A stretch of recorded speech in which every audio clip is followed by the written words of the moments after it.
कोल्हापूरमध्ये लग्नाच्या आमिषाने युवतीला रिसॉर्टवरती घेऊन जाऊन 8 वर्षांपासून अत्याचार। कोल्हापूरमध्ये योगेश प्रफुल्ल जाधव वय वर्ष 37 याने मित्रशीर लग्नाचा विश्वास दाखवून युवतीला रिसॉर्टला नेलं आणि तिला सातत्याने अत्याचार केलेत। अखेर ती 3 महिन्याची गर्भवती राहिली आहे आणि पीडिताच्या तक्रारीनुसार आरोपी 8 वर्षांपासून असेच अत्याचार करत होता। शाहूपुरी पोलिसांनी त्याला अटक केली आहे। उत्तर प्रदेशमधील एका महिलेला मिळालेल्या वोटर आयडीवरती तिच्या ऐवजी बिहारचे मुख्यमंत्री नितीश कुमार यांचा फोटो छापला गेलाय।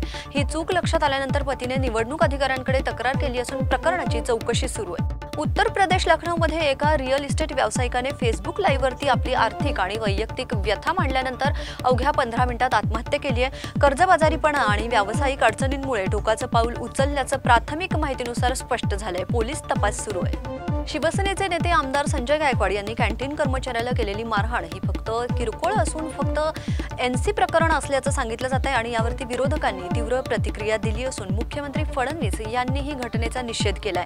एफडीए कडून कॅन्टीनच्या परवान्याची चौकशी सुरू आहे। पुण्यातील कात्रज मंडई चौकात ड्युटीवर असलेल्या वाहतूक पोलीस नाईक धनाजी वणवे वय वर्ष 42 यांना अचानक हृदयविकाराचा झटका आल्यामुळे त्यांचा मृत्यू झालाय। ही घटना घडल्यामुळे पोलीस दलात आणि नागरिकांमध्ये हळहळ व्यक्त होतीये।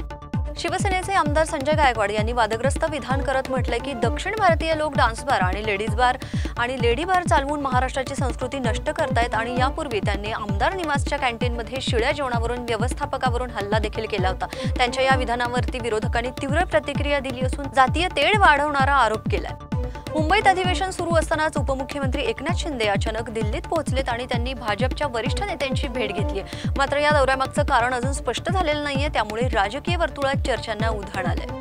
पुण्यात पाषाण सूस रस्त्यावरील दुभाजक बंद केल्यामुळे वाहन चालकांना बाणेरकडे जाण्यासाठी 3 किलोमीटरचा फेरा मारावा लागतोय आणि त्यामुळे वेळ आणि इंधनाचा अपव्यय वाढला असून नागरिकांनी महापालिकेकडे दुभाजक पुन्हा सुरू करण्याची मागणी केली आहे।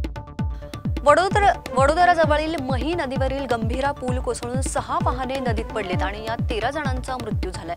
पुलाची खराब परिस्थितीबाबत 2022 पासून तक्रारी होत्या, पण प्रशासनाने दुर्लक्ष केलंय। अहवालानुसार पूल वापरायोग्य नव्हता। सरकारने आता चौकशीचे आदेश दिले असून मृतांच्या कुटुंबियांना मदतीची घोषणा केली आहे।